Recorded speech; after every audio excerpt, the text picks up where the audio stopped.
आज का टॉपिक है how to remember the apiculture and anthology, यानी कि एपिकल्चर और एंथोलॉजी को कैसे याद रखें और इसके बारे में भी हम ज़रूर जानेंगे। एक बात ज़रूर याद रखिए, एपिकल्चर और एंथोलॉजी ये दोनों भी एक टर्म्स है बायोलॉजी के। तो वीडियो शुरू करने से पहले आप सभी को नमस्ते everyone, welcome to we unified.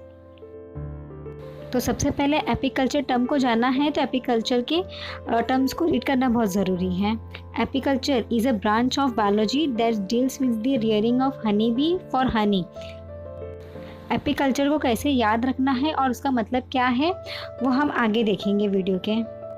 ये खूबसूरत से फ्लावर्स की पिक है जो आप ज़रूर देखिए, आपको आगे पता चल जाएंगे। तो अब बारी है एंथोलॉजी टर्म्स की।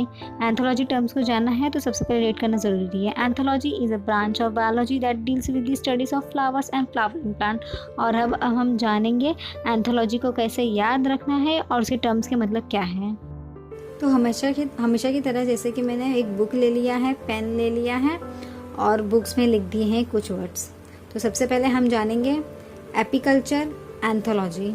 एपिकल्चर और एंथोलॉजी एक है ब्रांच ऑफ बायोलॉजी है। सबसे पहले पॉइंट यही याद रख लीजिए, एपिकल्चर और anthology is a branch of biology. Second point जानेंगे एपिकल्चर का मतलब क्या होता है। एपिकल्चर का मतलब है rearing of honey bee for Honey, मतलब हनी को पाने के लिए हनी बी को पालन पोषण करते हैं, उसका मतलब होता है एपिकल्चर। मतलब आपको शहद चाहिए तो उसको हनी बी को ऑब्वियसली आपको पालन पोषण करना पड़ेगा। तो रियरिंग का मतलब यही है कि पालन पोषण हनी बी का करते हैं ताकि हनी हमें मिल सके, और हनी का मतलब होता है शहद। तो आई होप आपको समझ में आया हो। एक चीज़ हमेशा याद रखिए, एपिकल्चर को भी याद रखने के लिए आप rearing of honey bee for Honey इतना एटलीस्ट याद रखोगे तो आपको एपिकल्चर का मतलब याद रहेगा। लेकिन ये चीज़ हमेशा याद रख लीजिए, कोई भी चीज़ की स्टडीज़ होती है तो ये हमेशा याद रखना कि कोई भी टर्म्स हो बायोलॉजी के, जो भी टर्म्स हो उन सब की एक स्टडी होती है।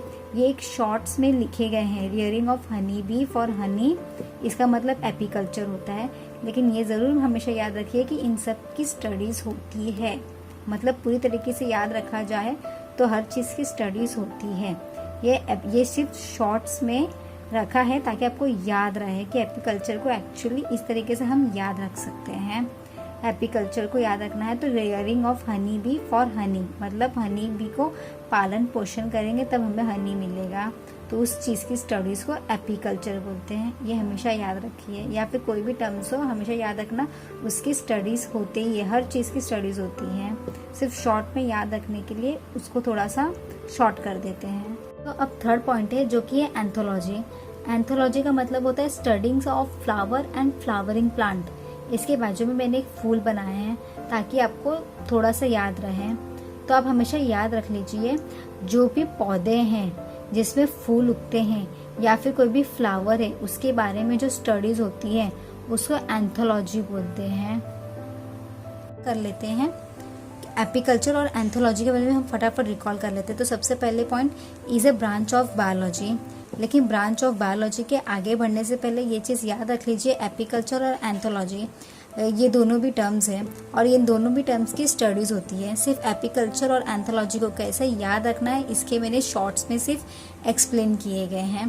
तो ये चीज़ हमेशा याद रख लीजिए, एपिकल्चर, एंथोलॉजी या फिर कोई भी बायोलॉजी के टर्म्स हो उसके सबसे पहले स्टडीज़ होते हैं।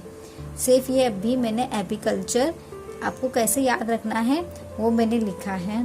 तो एपिकल्चर को याद रखने के लिए बस ये याद रख लीजिए, rearing of honey bee for Honey, मतलब हनी पाने के लिए आपको हनी बी का पालन पोषण करना ज़रूरी है।